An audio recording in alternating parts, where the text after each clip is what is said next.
What's the easiest choice you can make? Window instead of middle seat? Picking a vendor who sends a great gift basket? Outsourcing business tasks you hate? What about selling with Shopify?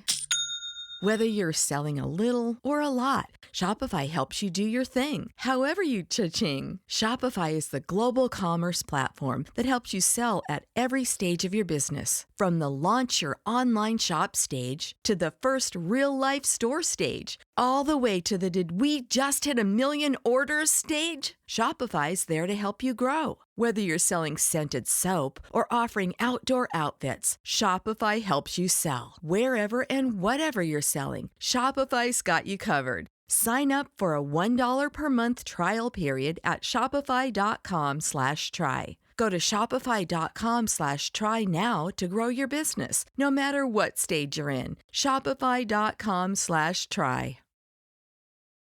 You're listening to the Archaeology Podcast Network. Hello out there in Archaeology Podcast land. This is Dr. Alan Garfinkel. I'm the president and founder of the California Rock Art Foundation. And what we do is we identify, evaluate, manage, and conserve rock art both in Alta California and in Baja California.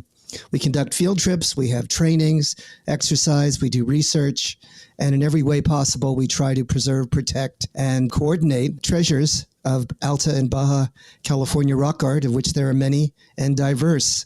We also work closely with Native Americans and partner with them to recognize and protect sacred sites. So for more info about the fabulous California Rock Art Foundation, you can go to carockart.org. Also, I'm open to give me a call, 805-312-2261. We would welcome sponsorship or underwriting, helping us to defray the costs of our podcasts, and also membership in California Rock Art Foundation. And of course, donations, since we are a 501c3 nonprofit scientific and educational corporation. God bless everyone out there in podcast land.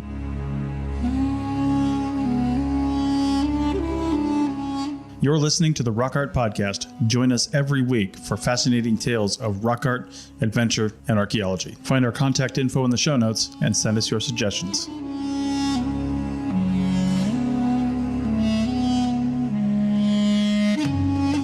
Hello out there in Archaeology Podcast land. This is your host, Dr. Alan Garfinkel, for your Rock Art Podcast, episode 121 with Laura Lee, who's one of the executive directors of the Felicitas Goodman Institute, which studies ecstatic postures and altered states of consciousness. Talk about something that's of intrigue and has a lot to do with shamanism, rock art, and the indigenous cosmology and imagery.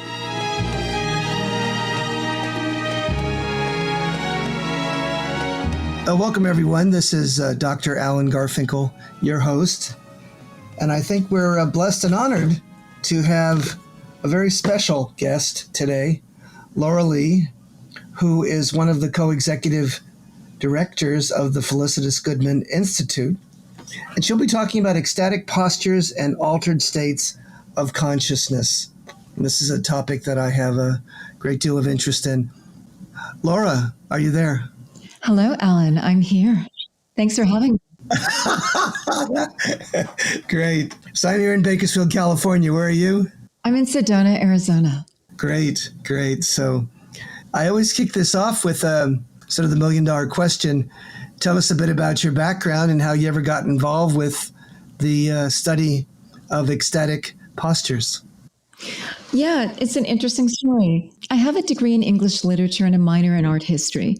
I speak more mythopoetic than I do science or academia. I'm interested in story and the meaning of life and culture and our adventure. What does the world mean and what is our place in it kind of questions.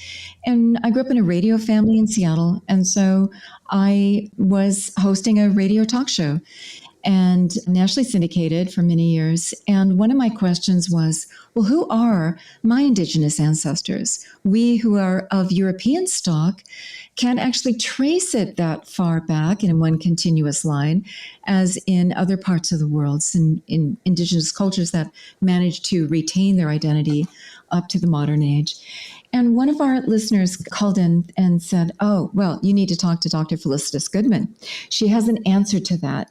And so I did. I found her, called her up, I scheduled an interview, and the story she told me just resonated so deeply that I had to go and attend one of her workshops. So after this interview at the top of the hour, I'm asking her, Dr. Goodman, Paul and I, my husband, Paul and I, we have to come. Sign us up for your next workshop. And so off we were. What she said to me during that and many other interviews since was we got to spend and work with her the last 10 years of her life, was that we are all empowered for mystical experiences. This was a great answer to me because I'd had spontaneous mystical experiences since childhood. And I was not about to go take any kind of plant medicine or psychedelics or drugs. I didn't need to. I was already like 1 foot in that realm as well. And growing up in an age where you couldn't talk about this till recently, it was great solace to me to know this is normal. This is what our ancestors felt was, well, if you couldn't do this, then there was something wrong with you. So, and I decided early on, I wasn't crazy, the world was. And that it's very difficult to be healthy in a world that's out of kilter. And so the appeal of the early societies was, hey, they were all about balance. They were all about righting their relationships within oneself, within one's community, and with the universe at large. And I was on a similar quest. That's what our radio show was about, talking with the world's experts in all of the fields on the leading edge and asking those questions, those eternal questions. Who are we? Where did we come from? Where are we going? And what's it all about?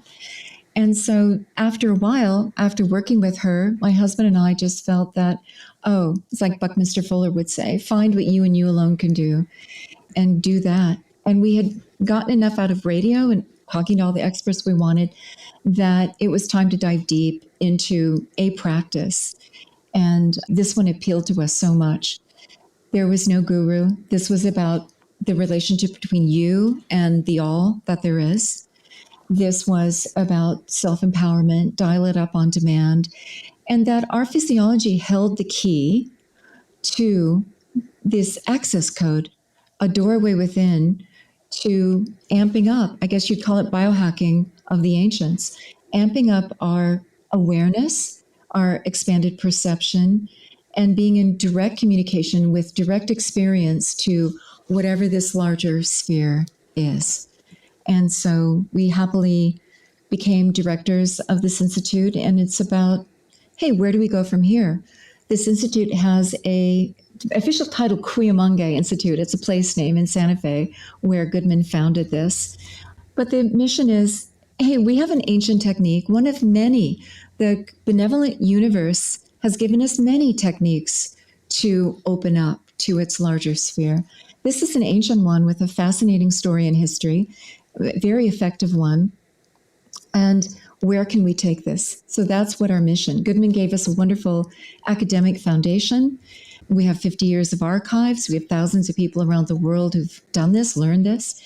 And as an institute for our modern age, where do we go from here? So Laura, the overlap between what you've spoken about and the study of rock art is a rather interesting interplay. Oh, it is, yeah. I've been fascinated by the particular gestures that are found in the iconography, regularly patterned gestures that appear in both rock art images and also in some of the ancient portable statuary, let's call them. And also from the standpoint of a book that I co-authored recently that was published by Bergen, relating to the study of rock art iconicity. And what we mean by that is basically looking at rock art imagery in terms of its signification, its semiotics, its metaphors. You're speaking about the postures that are depicted in rock art and indeed in ancient art around the world was what Goodman decoded as ritual instructions. And it's fascinating that many people now are coming to that same conclusion independently. We found many of them. They reach out, they contact our institute, and we were delighted that it's kind of obvious. She would describe it as the clue that's in plain sight that nobody recognized. That here the instructions are as depicted in figures, human figures, seen in rock art and ancient sculptures, terracotta to stone to cave paintings. I mean, the earliest postures we use are from artifacts that are 40,000 years old from Ice Age Europe. So it looks like this was a very long tradition. And indeed, the other fascinating thing about this to do with rock art is we find in rock art one of our favorite, personally, my husband Paul and I's favorite postures, and it's depicted around the world. Everywhere we look, there's this one of the same postures. And so you have to ask, through time and geographical distances and different cultures, how is it that similar postures show up again and again and again that are memorialized in this world collection of ancient art? Exactly. And that's been something that's been fascinating. I've found very few pieces of literature on this very subject. Felicitas Goodman is one of those. And there's another gentleman who had a classic piece that he reviewed this kind of depiction, this kind of metaphoric gestures that are exemplified throughout the world. There's two levels to this. One is that when you see such gestures, according to my colleague, who's an East Indian professor at Guanajuato University, when an individual views such images of rock art, it causes one to activate certain neurophysiological responses, and one garners emotions. So in other words, it's not simply viewing something, it affects us physiologically and gives us a bit of a message. How's that? Does that make any sense? That's a nice description. We see human flourishing. We see out of every session. And our sessions, by the way, perhaps I should describe them. And this is the protocol that Goodman established back in the 60s and 70s, was that there are rituals around the world for calling the spirits, for setting up a sacred space. And by calling the spirits, what she did and what she meant was, hey, let's just activate this larger sphere. Let's knock on its door. Let's recognize this universe as the intelligent and living being that so many early societies felt it was. And right. She would just shake a rattle to the four directions, up and down as well, and make a bit of an offering. She used cornmeal. It was classic in the Southwest. She would do a little bit of a breathing exercise. She said that early people probably didn't need this. They were so akin to walking in and out of these doorways, these inner doorways, like you and I do, our physical doorways, but that we Westerners needed just a few minutes of some deep, rhythmic, even breathing. And then she would have us stand in a posture that she would demonstrate, not show us the artifact at that stage, but just demonstrate, while she rattled, gourd rattle, at a monotone fast beat for 15 minutes. It's that fast that this works on us, that our physiology makes this shift. And then we would have this soul flight or spirit journey. This waking dream is what I like to call it. And visionary, but also many of the other senses. A sense of a magnetic pull pulling you down, a sense of hurtling very fast through the universe, a sense of expansion, contraction, a sense of spinning often, heat, cold, hearing other sounds or voices over the rattle. So many things can happen. And you know she came from a study of glossolalia. She made breakthroughs in that field. And her premise there was watching people in a Pentecostal church in Mexico City prior to all of this was, hey, when people move into speaking in tongues, she felt it was a trance state that they entered from the intonation of the preacher, from the expectation of clapping. And it was the delivery of a monotone beat and swaying often and letting go, and that they would fall not all that often authentic tongue she felt, but it would happen. And she was the first to suggest that it was a trance state that people fell into that would temporarily overtake their speech centers. Fascinating. Yeah. What I find is that now that's a widely accepted and breakthrough position on that. But what I find is that somehow one of the physiological responses we have is that it must temporarily overtake our vision center. Our eyes are closed during this, and yet we're seeing visions. So it's something piped down through not our optical nerves, but into our vision center that is delivered much as a dream is. That we're downloading something from a pace. Something from our mind that we're pulling sort of out of the corridors of our senses. Let's stop it there. Sure. And we'll pick it up on the next segment. See you in the flip-flop, gang. When you need mealtime inspiration, it's worth shopping Baker's, where you'll find over 30,000 mouth-watering choices that excite your inner foodie. And no matter what tasty choice you make, you'll enjoy our everyday low prices, plus extra ways to save, like digital coupons worth over $600 each week. You can also save up to $1 off per gallon at the pump with fuel points. More savings and more inspiring flavors make shopping Baker's worth it every time. Baker's, fresh for everyone. Fuel restrictions apply. What's the easiest choice you can make? Window instead of middle seat? Picking a vendor who sends a great gift basket? Outsourcing business tasks you hate? What about selling with Shopify? Whether you're selling a little or a lot, Shopify helps you do your thing, however you cha-ching. Shopify is the global commerce platform that helps you sell at every stage of your business. From the launch your online shop stage to the first real-life store stage, all the way to the did we just hit 1 million orders stage. Shopify's there to help you grow. Whether you're selling scented soap or offering outdoor outfits, Shopify helps you sell. Wherever and whatever you're selling, Shopify's got you covered. Sign up for a $1 per month trial period at shopify.com/try. Go to shopify.com/try now to grow your business, no matter what stage you're in. Shopify.com/try.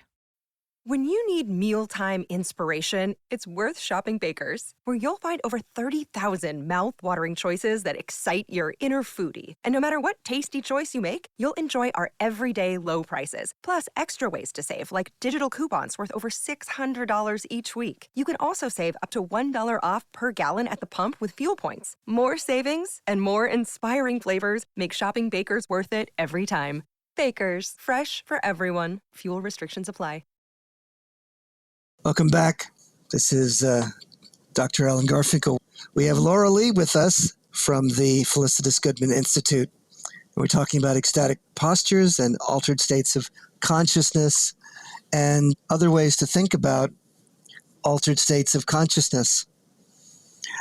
Laura, so we stopped at segment 1, and we're talking about some of the means by which we can enter into these altered states of consciousness without using any sort of psychotropic substances. Is that correct? Yeah, I think the entheogens are generated from within in certain practices such as ours. I think that why would nature give us those neurology for ecstatic states if it wasn't also going to give us the activation methods for these altered states? So I think that it's what I've learned is that they're surprisingly easy to enter into without any outside agents, and that the body loves these. You mentioned flourishing before, the emotional state, and that is something that we do see in our sessions is that they are ecstatic. They are touching something larger than ourself. And when we were talking about the visions earlier, what's also surprising and what landed my husband and I to say there is something real going on here. This isn't just from our own minds. This is something of a shared mind, something larger that we're touching. And that is that we can do a session, and we do this on Zoom currently via the pandemic, really pushed us all into Zoom. And it works perfectly, by the way, over Zoom. I think it's because we're entering that state betwixt and between where the center is everywhere and the boundaries are nowhere, those subtle states. And then we connect on those levels. But we can also, for many years, we're doing this workshops in person. And invariably, we would have a session where at the end, everybody shares the highlights of their journeys. We go around a round table one by one.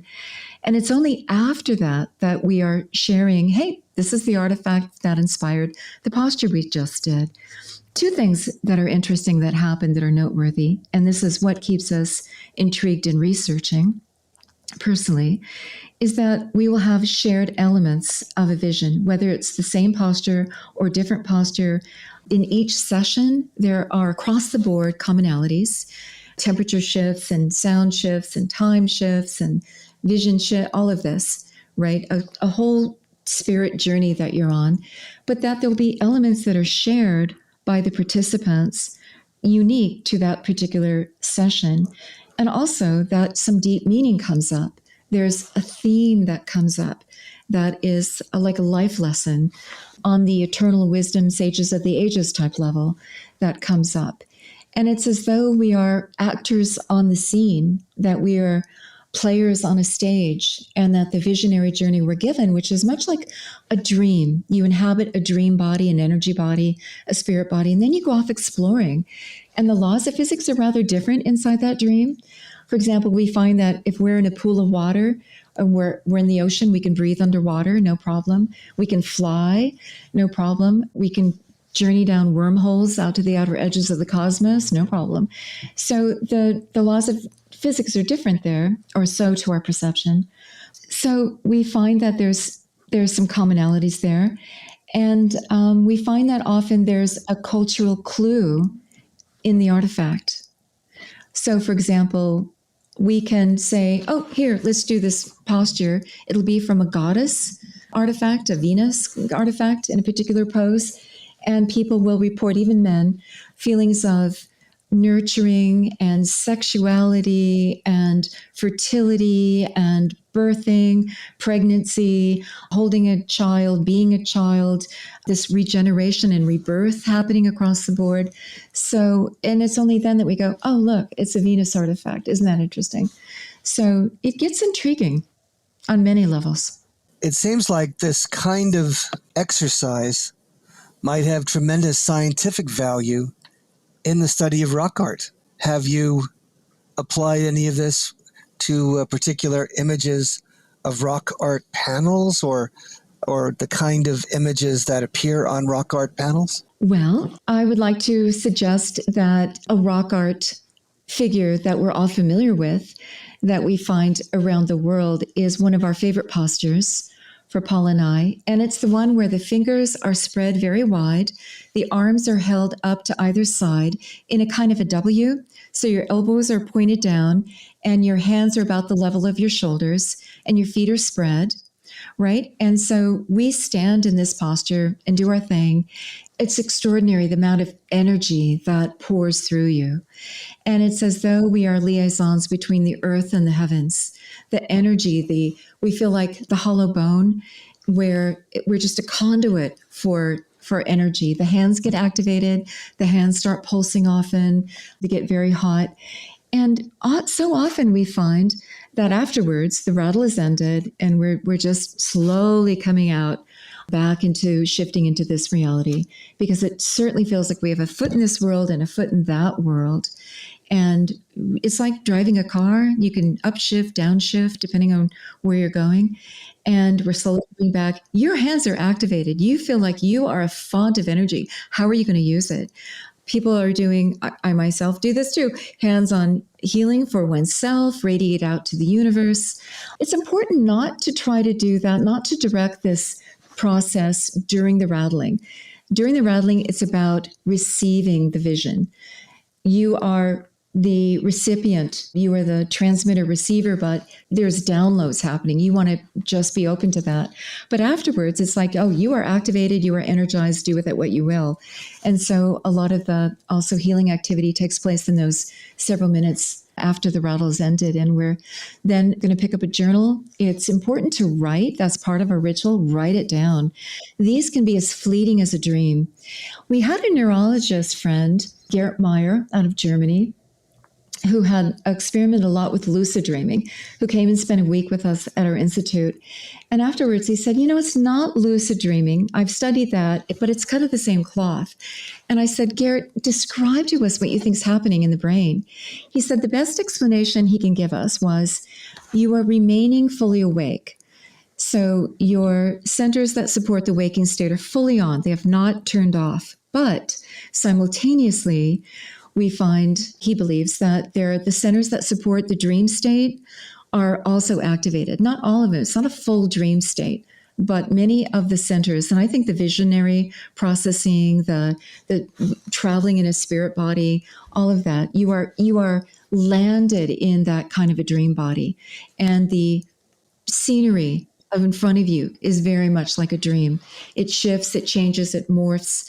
But somehow you navigate that and you know the rule set, you know what you're doing. It's like you are being fully informed at the same time. So one part of you is that dreamer, while one part of you is that witness to this from the waking state. So we call it being in two worlds simultaneously, a foot in both worlds. This experience that your colleagues and people that participate in these exercises, I would say, must have a shamanistic kind of, akin to a shamanistic experience. Am I correct? Oh, indeed, indeed. And in fact, so much of the same iconography that is so well known in the shamanic realms, we see. What I like is that we don't advertise, hey, come and be a shaman, you're going to have a shaman journey. We just say, oh, come and do this. So people from all over the world come who aren't schooled in any of this, and we all see the world tree. We can become the tree. Our heads are up in the heavens as branches, our trunk in the middle world, our feet deep into Mother Earth as roots. We experience that. We shapeshift into a tree, for example. And there's an upper, middle, and lower world. We are journeying. We don't shamanize on behalf of others, although that can happen. We've had some extraordinary journeys.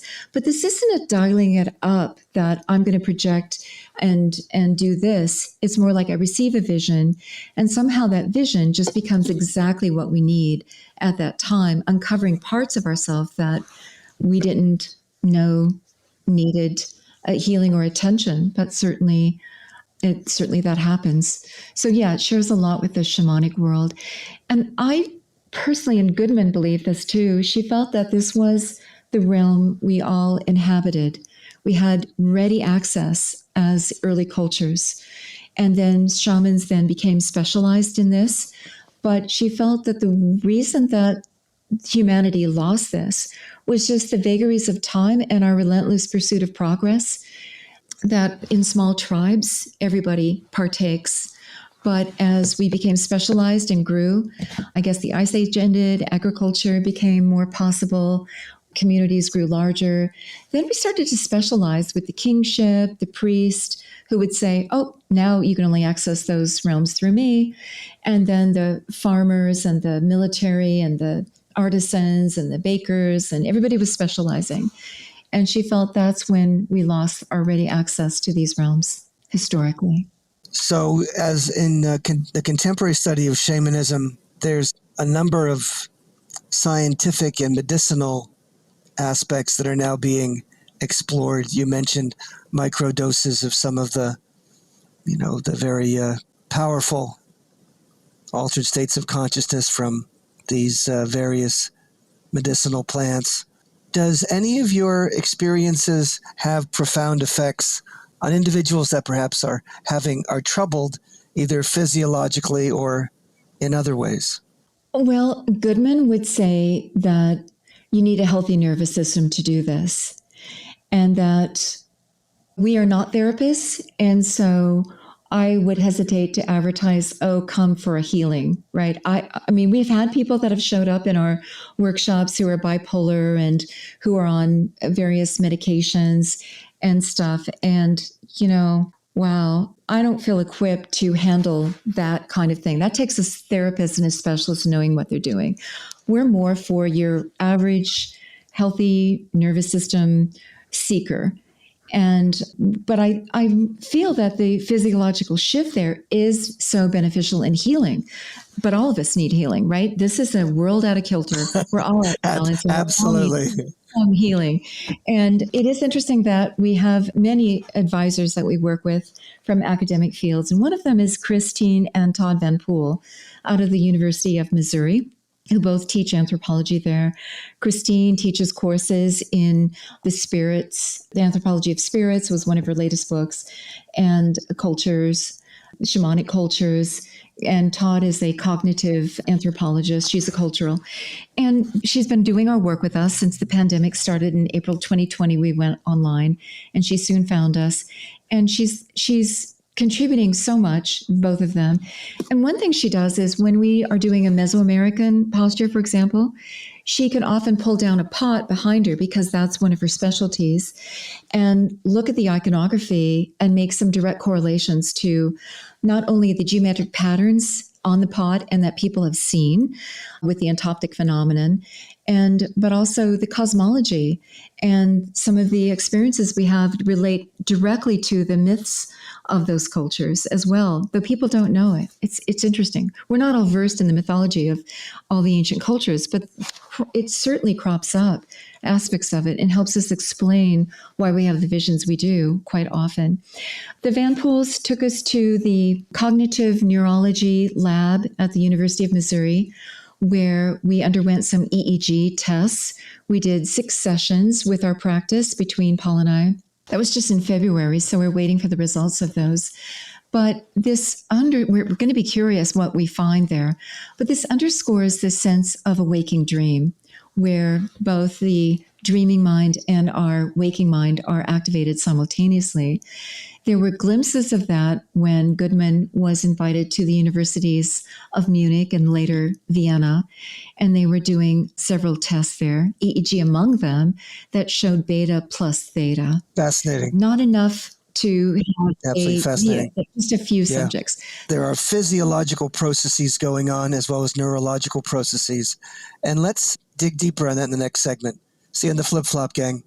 What's the easiest choice you can make? Window instead of middle seat? Picking a vendor who sends a great gift basket? Outsourcing business tasks you hate? What about selling with Shopify?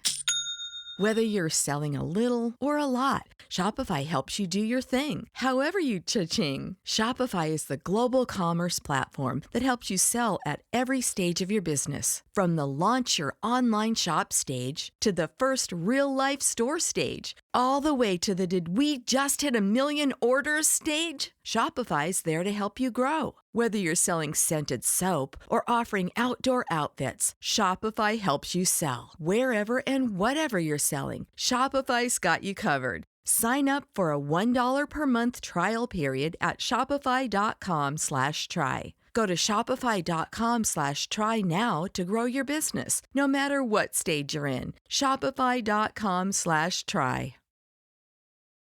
Welcome back to segment 3. We're with Laura Lee from the Felicitas Goodman Institute talking about ecstatic postures and altered states of consciousness. And Laura, at the prior segment, we were talking about some of the physiological and neurological effects of these experiences. What's been some of the more remarkable manifestations that you've seen or experienced in your time working with this particular modality? Oh my, Alan. I'm writing a book on this with some of the range of experiences that we have and with permission from those people, because these are very personal and sacred experiences, of course. And so, but I want to share one of my own. And this was when my father died. I was so close to my dad, and it was devastating when he passed. And I just felt crushed, like I was at the bottom of the ocean. I couldn't breathe. I was so surprised at the physiological and physical pain of grief. And I know that we do have psychopomp postures within. We have realm of the dead postures. I mean, we have postures for many different things. And Goodman would test these over the years and just say, oh, these are purposeful. These ancient people had various rituals, and these postures were part of these rituals, and they had purpose, from divination to general healing and finding balance, to initiation, which is brooking life, death, and the promise of rebirth, to metamorphosis and shape-shifting, to living myths, to divination, these downloads of insight. So I knew I could go do a Realm of the Dead. I knew I could go, resolve this, but I was a little hesitant to do it.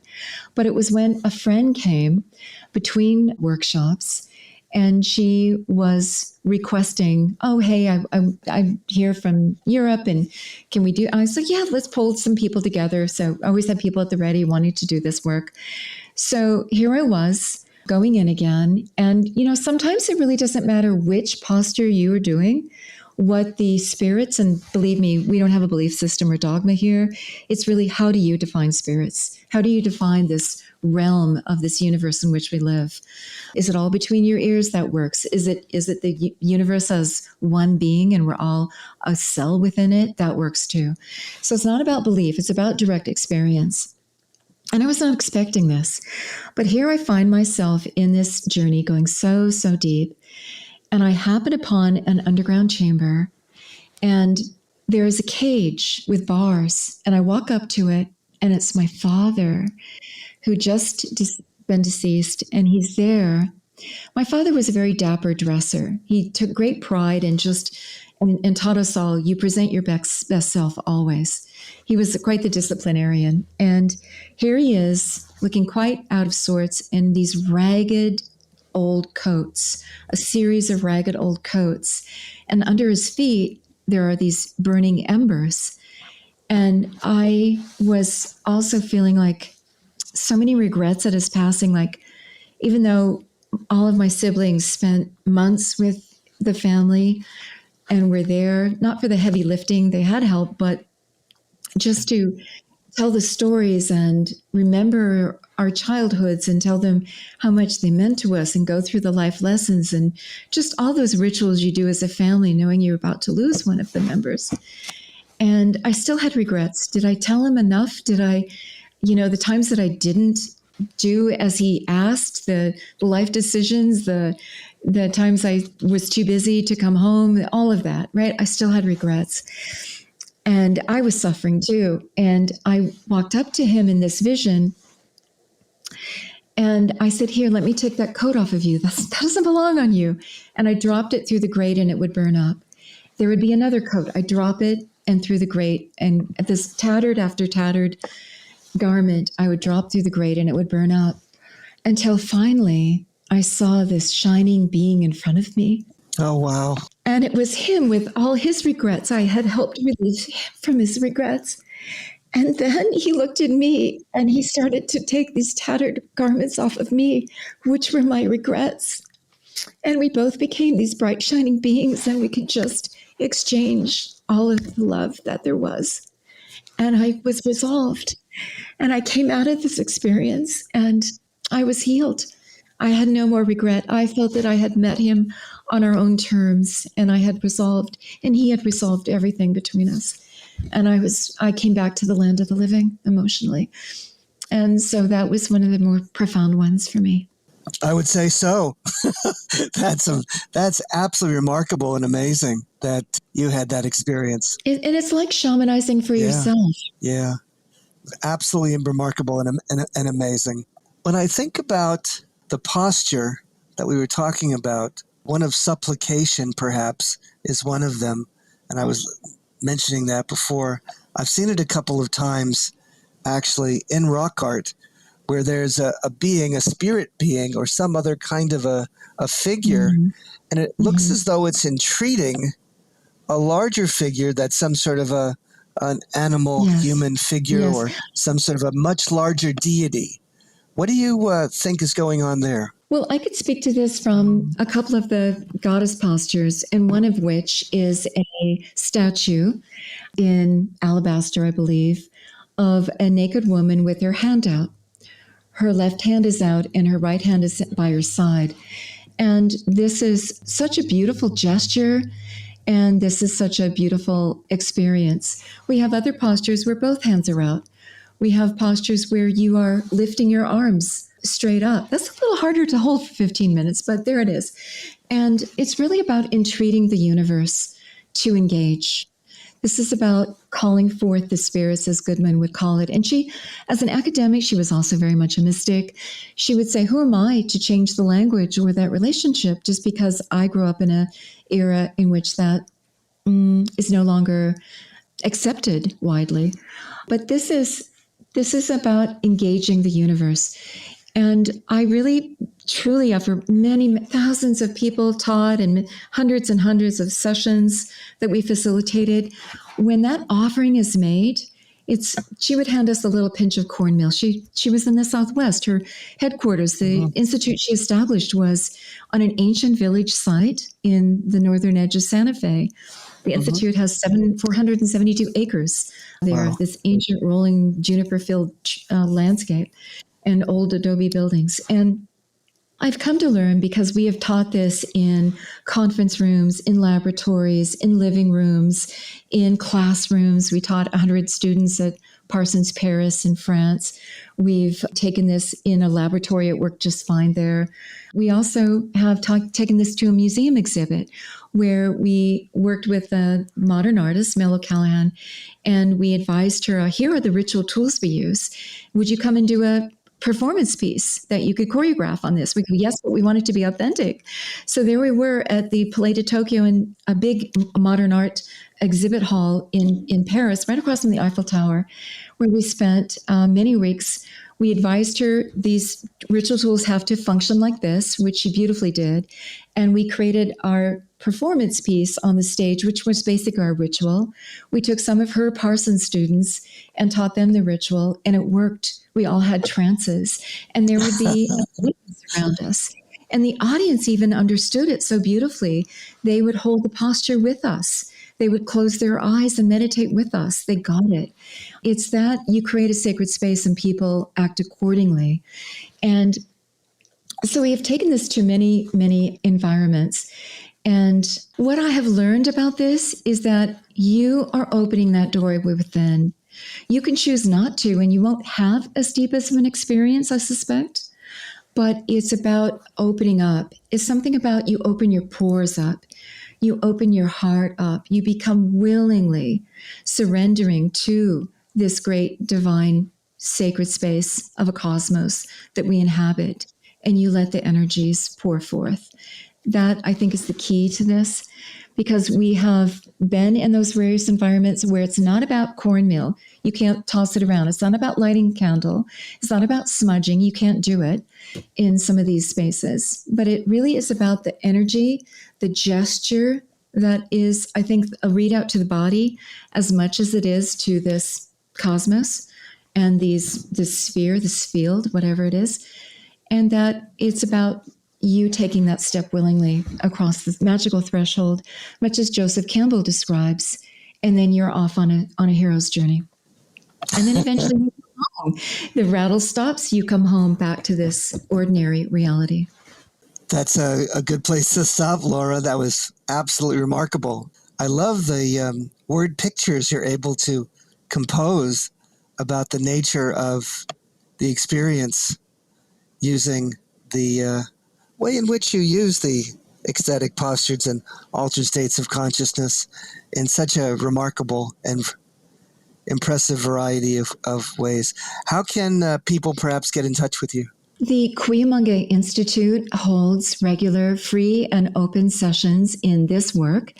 And Cuyamungue is Cuyamungue Institute. Cuyamungue is just a place name. And .com. And then we offer sessions. We also have a podcast of which you must come and be one of our guests as well. Because, we're exploring this greater universe. And everything Amen. That I spoke about is just born of the direct experience of entering into this realm. Absolutely. Ancient people valued so much larger a spectrum of our mental modalities than just the linear and rational thinking that we prize today. And so when we open that bandwidth, life becomes juicier, richer, more exciting, and quite deep. It does. It really does. And it's rather remarkable. I know, being an archaeologist, anthropologist, and working on the comparative religion and rock art spheres. It's endlessly engaging, as I call it, vis-a-vis the experiences I have with rock art, and I'm sure the same holds for your kind of work. So what a blessing it is to have you, Laura, and thanks so much for honoring this platform and sharing your enthusiasm. Thanks so much, Alan. It's been a pleasure. See you, gang, on the flip-flop.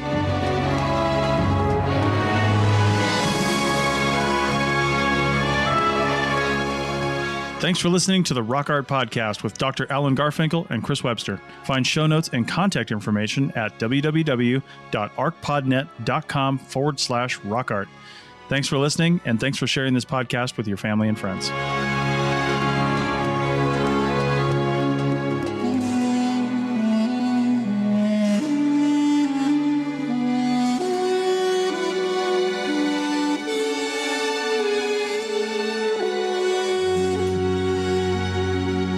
This episode was produced by Chris Webster from his RV traveling the United States, Tristan Boyle in Scotland, DigTech LLC, Cultural Media, and the Archaeology Podcast Network, and was edited by Rachel Roden. This has been a presentation of the Archaeology Podcast Network. Visit us on the web for show notes and other podcasts at www.arcpodnet.com. Contact us at chris@archaeologypodcastnetwork.com.